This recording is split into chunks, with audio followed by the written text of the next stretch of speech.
Muito bem, estamos de volta aqui no estúdio Connect Cop, na 15ª edição do Concred, em Belo Horizonte, Minas Gerais. Eu sou Luiz Arthur Nogueira, economista, jornalista, palestrante e também um cooperado financeiro.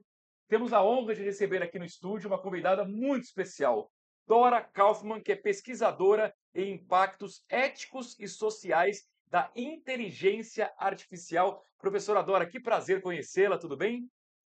Prazer é meu, muito obrigado pela oportunidade de conversar sobre esse tema que hoje é um dos hypes da vez. Sem dúvida. Inteligência artificial. Qual a relação com o desenvolvimento sustentável?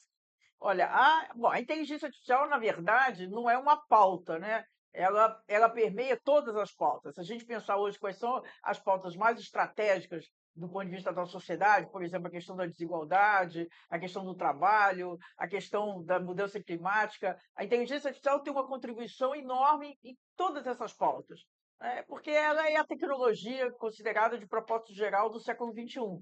Então, de fato, ela está mudando a lógica de funcionamento da economia e da sociedade. Então, no caso das mudanças climáticas, né, ou da sustentabilidade em geral, de uma forma mais abrangente, por um lado, hoje nós, enquanto humanidade, temos um conhecimento sobre as mudanças climáticas, em parte por causa dessa tecnologia, porque ela permite, é um modelo estatístico de probabilidade, mas que permite lidar com grandes volumes de dados. Então, os especialistas ambientais da mudança climática, eles podem processar grandes volumes de dados, como eu disse, usando essa tecnologia. Por outro lado, também toda vez que você usa, né, qualquer organização usa inteligência artificial para otimizar processos, você também está tendo um benefício positivo para o meio ambiente, porque você, no mínimo, você está reduzindo o tempo daquela tarefa, daquele propósito. Então, tem várias contribuições, mas tem um paradoxo. O paradoxo é que, ao fazer isso, como esses sistemas hoje, a técnica que permeia praticamente todas as implementações de inteligência artificial, ela é intensiva em dados, consequentemente intensiva em computação, em processamento de dados, e consequentemente intensiva em uso de energia e emissão de CO2 e de água, porque todas as estruturas do data center precisam resfriar, precisam de água. Então, o paradoxo é que, ao mesmo tempo que ela tem contribuições incríveis positivas em relação ao meio ambiente. Ao fazer isso, ela tem um lado negativo, né? Que é exatamente pelo fato de ela ser intensiva em dados e processamento, isso que eu já acabei de falar. Então, o desafio é como é que você equilibra? É o que a gente chama você desenvolver uma inteligência artificial sustentável, ela própria. Então, significa, por exemplo, só para dar um exemplo, você ter a energia dos centros de processamento de dados, né? Principalmente o processamento em nuvem, você ter usando energias renováveis. Ah, Isso você já diminui o impacto negativo. E aí tem uma série de técnicas que você pode otimizar o próprio processamento de dados, né? Então, essa aí tem várias. Se você pensar assim, e entrar no detalhe, tem várias influências positivas com essa questão que é negativa. E que eu saiba, não existe um estudo que eu, pelo menos eu desconheço, que tenha analisado qual é o que se chama o vetor resultante.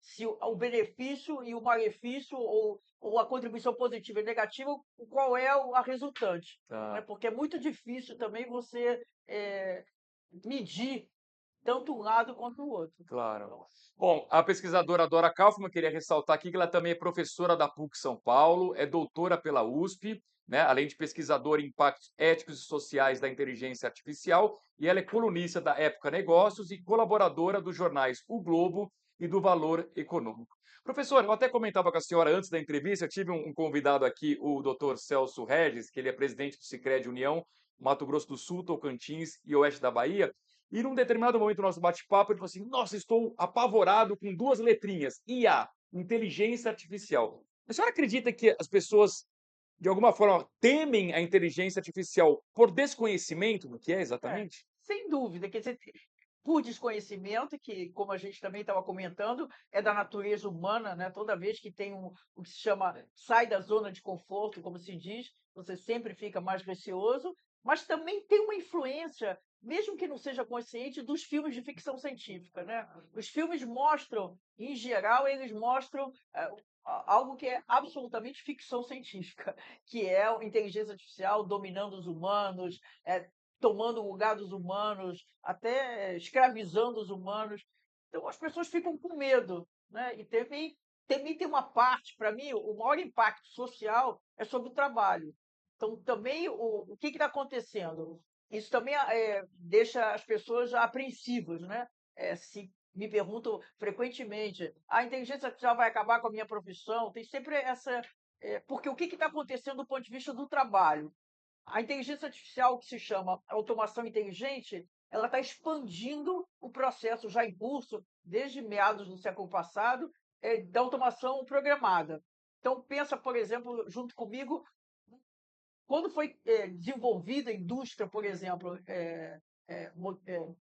de carros, né? A indústria das empresas de produção de carro, a indústria automobilística, esqueci o nome, foi mais ou menos na década de 50 do século passado, né, o governo Juscelino, um dos objetivos era a taxa de empregabilidade. Até o final do século passado, por exemplo, a indústria automobilística no Brasil era um dos 4 setores com maior taxa de empregabilidade. Hoje é só entrar no YouTube e você vai ver como é que faz um carro. É praticamente máquinas fazendo outra máquina, né? E isso não tem a ver com inteligência artificial, é a automação programada. Só que o que acontece com a chamada automação inteligente? Ela expande porque ela entra em determinadas tarefas ou funções que a programada não entra, que são funções ou tarefas mais cognitivas. Então, todo esse conjunto, assim, o que entra no imaginário, trazido pelos filmes de ficção científica, o fato de que repete-se todo o tempo, se fala muito na mídia também, que vai tirar os empregos das pessoas, né? E um desconhecimento, eu acho que esses 3 fatores faz com que as pessoas, eu acho que é legítimo Claro. estarem preocupadas. E como é que eu acho que deve se enfrentar essa preocupação legítima, volto a dizer? É conhecendo, né? Eu faço uma analogia que não é muito boa, já aviso logo, mas é com carro, por exemplo, né? Eu não sei você, mas a maior parte das pessoas sabem dirigir, mas não sabem nem como fazer um carro, nem como consertar um carro. Sou eu. Mas a gente sabe a lógica de funcionamento, né? A gente sabe que tem um obstáculo, tem que desviar, a gente sabe que parou no sinal ou no farol, depende de em que região nós estamos, tem que frear e não acelerar. Então, é nesse sentido, essa analogia que não é muito boa, mas para mim, todo cidadão do século XXI tem que saber como funciona a lógica dessa tecnologia. Quando você descobre a lógica, quando você entende a lógica, melhor dizendo, você consegue já imaginar como é que ela vai contribuir para o seu dia a dia, como é que ela te capacita melhor, né? Aí você vai transitar, né? E é isso que é importante. Aí, quando você conhece, é como você disse no início, é o desconhecimento. Se você conhece a lógica, você sabe quais são os limites e como é que ela pode contribuir. E aí você vai. Perfeito. A tendência é você relaxar, ou pelo menos se acalmar um pouco. Verdade. Agora, professora, eu fiquei curioso e não pode deixar de perguntar. O que que a senhora responde em termos práticos? De fato, vai diminuir a necessidade de mão de obra, ou pelo menos aquela que é a repetição mecânica e vai gerar mais uma necessidade de trabalhos intelectuais? Qual é o futuro? Olha, assim, eu trabalho com evidências, né? Então, para mim, não tem nenhuma evidência, eu não vejo nenhuma profissão deixando de existir. O que está acontecendo concretamente, de fato, já é real, não é futuro, é a automação de tarefas e funções dentro de todas as profissões, né? Então, aí depende da situação. Um dos setores mais atingidos, por exemplo, pelo conjunto de soluções chamada IA generativa, né, que teve a grande expansão a partir do ChatGPT em novembro de 2022, mas já tinha outras soluções. O ano de 2022 foi muito pródigo em várias soluções para trabalho com imagem, né, produção de imagem. Mas um dos mais atingidos foi a indústria criativa, né? E aí você vai mais ou menos assim, como eu disse, todas são atingidas, né? Então, o que que não é só é o básico. Eu costumo dizer que o básico está dominado, né? Em qualquer que seja a atividade, o básico está dominado pela tecnologia e vai ser cada vez mais, cada vez melhor. A tecnologia vai produzir esse básico cada vez melhor. Então não adianta brigar e tentar competir com o básico, né? Então uns anos atrás eu fiz alguns exercícios. Eu acho que continua sendo válido. A pessoa pegar, cada um na sua função, listar, pode demorar 4 horas, um dia, 2 dias, 3 dias, mas ir listando tudo que faz no seu trabalho. Depois, analisar daquelas funções todas, aquelas tarefas, o que tem potencial de ser automatizado de imediato. Olha, em média sobra 30 a 40%. Então, esses 30 a 40% que está longe de ser automatizado ou substituído pela tecnologia, é o que você tem que se preparar melhor, né? Então, como é que esses 30 a 40% vão virar os 100%? Porque o resto vai ser automatizado mais cedo ou mais tarde. Aliás, mais cedo do que mais tarde. Então, você tem que se preparar. É, essa técnica que permeia praticamente tudo hoje de implementação, ela não tem. Ela, a lógica dela, ela busca parâmetros, ela identifica parâmetros, parâmetros em grandes volumes de dados, né? Ela identifica padrões, desculpa, ela identifica padrões em grandes volumes de dados. Então, é como se ela fizesse um resumão do que já foi produzido. Então, ela não tem criatividade, ela não vai trazer inovação, de espécie alguma.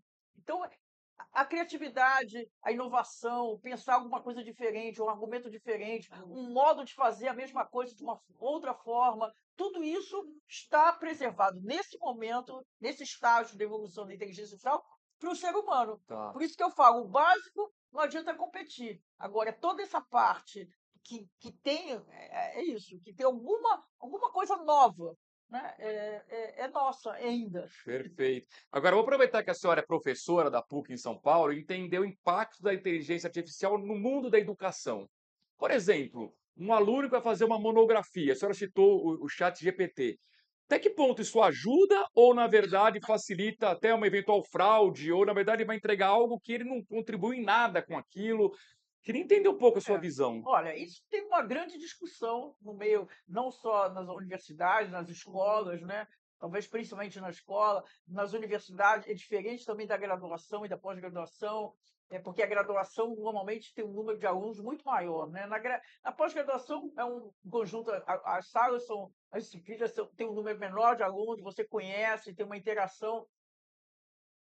Bom, primeiro, eu acho que toda essa discussão, todas essas soluções de inteligência artificial têm que ser trazido para o ambiente educacional, né? Não adianta, logo quando saiu o chat GPT, alguns centros importantes internacionais baniram o uso da inteligência artificial. Depois voltaram atrás porque de fato era um erro, né? A única possibilidade de você familiarizar os alunos que são futuros profissionais, né, do mercado, com essas tecnologias, você trazer para o ambiente educativo. Então você vai junto, você vai. Eu cheguei que ensinar, mas você vai familiarizar quais são as vantagens, quais são os problemas, o que tem que ser evitado. Se você bane do ambiente escolar, pode ser na universidade ou no ensino básico, ele, todo mundo vai continuar usando, só que não vai ter essa experiência. Bom, então aí hoje existem algumas técnicas de identificar se foi feito por inteligência artificial ou não. Na verdade, assim, se a gente quem tiver muita experiência com o chat GPT, por exemplo, estou falando do chat GPT porque é o mais Sim. popular, mas vocês já começam a identificar que tem determinadas palavras, tem determinadas formas de compor a frase que se repetem. Você já começa a identificar, mas tem técnicas específicas para fazer isso. Agora, esses sistemas todos, eles são auxiliares, é o que eu disse. Ele não vai trazer nada novo. Então, se o professor corrigir, eu acho, por exemplo, para mim, eu acho que é praticamente impossível para mim um aluno meu apresentar alguma coisa que foi feita inteiramente por uma dessas soluções. Porque é isso, tem um jeito de escrever e não vai trazer nada novo, né? Principalmente na pós-graduação, que a dissertação de mestrado, tese de doutorado, então, você não pode, não é um resumão do que já Tá. aconteceu, né? Então, eu acho que é assim, mas é uma dificuldade. Dos caminhos para enfrentar isso, principalmente, como eu disse, na graduação, no ensino básico, é você mudar a forma de avaliação, né? Então, em vez de hoje, eu acho que é temeroso você pedir para um aluno, como avaliação final, por exemplo, de um curso, escreve uma redação, escreve uma dissertação, escreve um texto, não é? Então, eu acho que a dinâmica tem que ser em sala, né? Então, o aluno tem que apresentar, então, o aluno tem que Sim, expor, né? Porque aí não tem jeito. claro. Se ele não tiver feito, se ele tiver simplesmente. Olha, piorou a situação, mas não é nova, né? Porque antes das soluções de IA generativa, o aluno já podia consultar a Wikipedia, o Google, né? E ele põe lá um tema no Google, saem vários textos que ele faz um copy e cola. Isso já não é Sim, novo, né? é. Então, é claro que ficou mais fácil para o aluno produzir uma fraude, alguma coisa que não foi feita por ele, e mais difícil para o professor identificar. Mas é isso, eu acho que temos que mudar a metodologia de avaliação de desempenho. Eu acho que isso Perfeito, é importante. Agora, tudo isso não é simples, porque claro. se você tem uma turma de 100 alunos, por exemplo, como é que você vai fazer todo mundo se apresentar em sala? É, Então, não é, nada disso é claro. simples. Professora, estamos caminhando já para o fim da entrevista. Se eu entendi bem do nosso papo, a senhora tem a concepção de que, primeiro, a inteligência artificial é uma realidade, não adianta lutar contra, não adianta esconder, banir, né? E tem desafios, tem incertezas, tem benefícios, malefícios, mas eu queria concluir. A senhora é otimista em relação a isso? Olha, assim, eu não sou nem otimista nem pessimista, Tá. né? Eu sou uma pesquisadora e eu tento entender o que está acontecendo e analisar e contribuir. Eu acho que a inteligência artificial, como qualquer tecnologia, ela não é neutra, né? Ela, de fato, a maneira como a sociabilização, bom, primeiro, a nossa sociabilização e a nossa eh, eh, comunicação já é permeada pela inteligência artificial muito antes do hype atual, né? Porque na essência dos modelos de negócio, nas plataformas, os aplicativos que a gente usa no cotidiano, tem inteligência artificial já há alguns anos. Então, o que que acontece? Como é que a gente tem que se situar, né? A gente, bom, primeiro, tem benefícios extraordinários. Se não tivesse benefício extraordinário, nós não estaríamos nem falando sobre o assunto. Então, isso é ponto pacífico. E, como eu estava dizendo antes, ela não é neutra porque a maneira como o fato dela mediar a nossa comunicação, a nossa sociabilidade, já impacta de uma maneira diferente a nossa própria socialização e comunicação. Então, ela não é neutra, mas ela também não é autônoma. Então, ela é uma tecnologia absolutamente dependente de como os seres humanos inserem no ambiente técnico-social, né? Então, depende do que nós humanos fazemos com ela, depende de como a gente desenvolve, depende de como a gente usa. Por isso que é fundamental, por exemplo, ter uma regulamentação em relação à inteligência artificial, que também não é nada novo. Tudo, nós vivemos num ambiente absolutamente regulado. Claro. Você não lança um carro, um brinquedo, um medicamento, uma vacina, nada que não passe por um processo de avaliação, né? Então, regulatório. Então, a mesma coisa a inteligência artificial. Aliás, é o único ativo hoje que não que está, como se diz, vale qualquer coisa, não tem nenhum controle. Então, É. isso tem que mudar, né? Então, tem que ter a regulamentação para proteger a sociedade, proteger as pessoas contra os potenciais danos. Agora, é o que você disse, é fato, né? Porque os benefícios são tão grandes, né? Tanto do ponto de vista de melhorar os processos nas empresas. Vou te falar uma coisa assim, que eu acho que a resposta da pergunta, que eu acho uma pergunta básica, é por que hoje a inteligência artificial é estratégia? Por que ela está disseminando? Aí vamos voltar um pouquinho. Esquece a inteligência artificial. Como é que nós, seres humanos e organizações, tomamos decisão? Também vamos abstrair sentimentos, emoções, o tal do inconsciente, né? Dizem que a gente só tem controle de 20% da razão pela qual a gente tomou uma decisão, mas vamos pensar do ponto de vista racional. O que você busca quando você precisa tomar uma decisão? Muitas informações. Informações, Isso. exatamente. Quanto mais importante a sua decisão, mais você busca informação. Sempre funcionamos assim, nós e as organizações. E ao longo desses, pelo menos 30 últimos anos, foram se desenvolvendo os modelos estatísticos de probabilidade, né? A partir de informação, você faz previsões. Não tem nenhuma atividade na sociedade que não passe por esse processo de fazer previsão. Aliás, o ser humano também. Você faz previsão todo o tempo. Você encontra alguém, você já começa a pensar: vai rolar, não vai rolar, vai gostar de mim, eu vou gostar, o que vai acontecer? A gente faz isso todo o tempo. É a maneira como a gente raciocina, né? Então, qual é o novo nesse processo que, digamos, já faz parte do funcionamento da sociedade? É uma sociedade conectada. Então, hoje, parte da nossa comunicação e sociabilidade se dá pelo que está acontecendo aqui, ou através de dispositivos digitais, ou através de ambiente digital. E a gente está produzindo dados. Então, o novo é a quantidade, é o chamado Big Data. Então, pensa comigo, se eu sempre tomei decisão baseada em informação, que são os dados, hoje, se eu tenho um conjunto extraordinário de dados, o que me leva a pensar? Que aumenta a chance de eu ter melhores decisões. Perfeito. Mas aí qual é o desafio?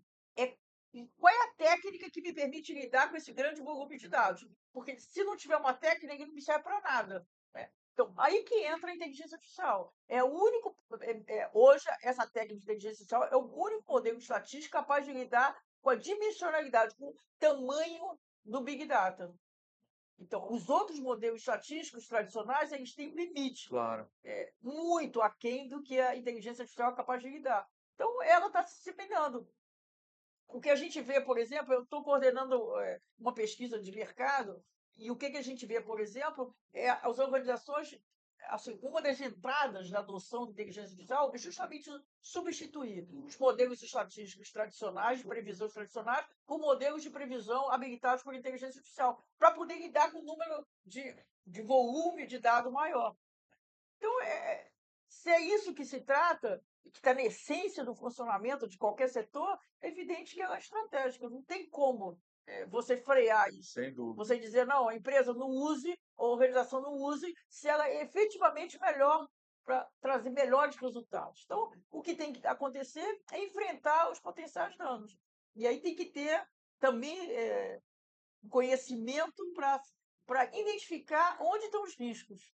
Perfeito. Professor, nós estamos no Concred, o maior evento de cooperativismo financeiro do mundo, e eu tenho perguntado aos nossos convidados o que é o cooperativismo financeiro definindo em uma palavra. E no caso, tenho pedido 3 palavras. Como é que a senhora definiria? Olha, para mim, primeiro o que me vem à cabeça é colaboração, né? Colaboração. Todo cooperativismo tem a ver com Sem dúvida. colaboração. Depois tem o compartilhamento, né? Então, Perfeito. eu acho que se tiver colaboração e compartilhamento, a terceira é aumento da eficiência Eficiência. no negócio. Então, é Perfeito. isso que me vem à cabeça. Não sei se é a melhor Excelente, resposta. excelente. Professora Dora Kaufmann, foi um prazer conhecê-la. Muito obrigado pela aula aqui. E um privilégio quem pôde assisti-la aqui no Concred, porque o tema é muito fascinante. Tá, muito obrigada. Obrigado. E nós continuamos aqui no Estúdio Connect Cop, nessa 15ª edição do Concred, em Belo Horizonte, Minas Gerais.